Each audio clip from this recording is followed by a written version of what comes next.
Open చేస్తే అంజలి అర్ధరాత్రి 1 గంటకి నువ్వు డీప్ స్లీప్ లో ఉన్నావు, కానీ నీ పక్క నుంచి ఎవరిదో ఏడుపు ఊ అని వినిపిస్తా ఉంది. ఈ ఏడుపు ఎక్కడి నుంచి వస్తుందా అని నీకు అనుమానం వచ్చి నువ్వు ఆ ఏడుపు వస్తున్న వైపు మెల్లగా నడుచుకుంటూ వెళ్తున్నావు.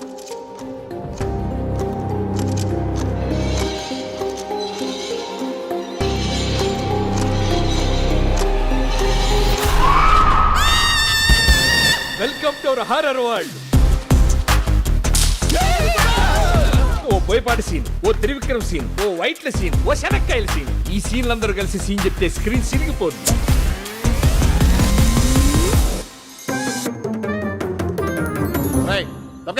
నన్ను కొంచెం బాగా చూపించండి సార్. రేయ్ వీడు మొహం మీద 3 లైట్లు కొట్టండి, లేదా కనబడ్డంటీడు. దెయ్యాలున్నాయంటే నమ్మవేంటి కృష్ణ అనాలి. దెయ్యాలున్నాయంటే నమ్మవేంటి కృష్ణ. ఓకే, యాక్చువల్ గా నేను సీన్ రాశా.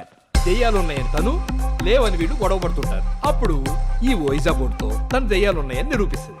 క్యారం బోర్డు లేదా? క్యారం బోర్డ్ ఏంటి నాని? దెయ్యాల కోసం వాడే బోర్డే ఓయిజా బోర్డ్. ఇది ఉందని నీకు తెలుసు, దెయ్యాలకి తెలుసా మరి?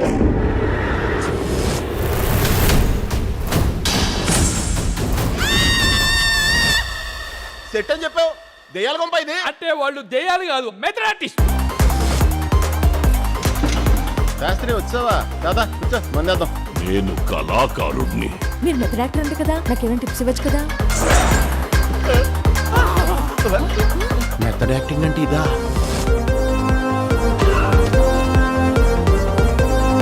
ఆపడానికి మీరెవర్రా? నటరాజుని పాదం దగ్గర పుష్పాన్నిరా. నువ్వు పుష్ప అయితేనే ట్రిపులర్. పారిపో. బాగా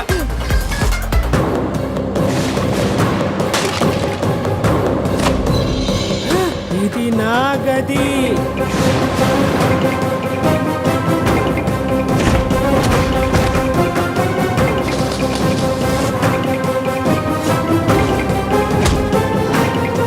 నేను మధురత్వ గీతాంజలి అనుకున్నానే. కాదు, నువ్వు కోణ వెంకట గీతాంజలివే. దయ్యలా తగులుకున్నావు.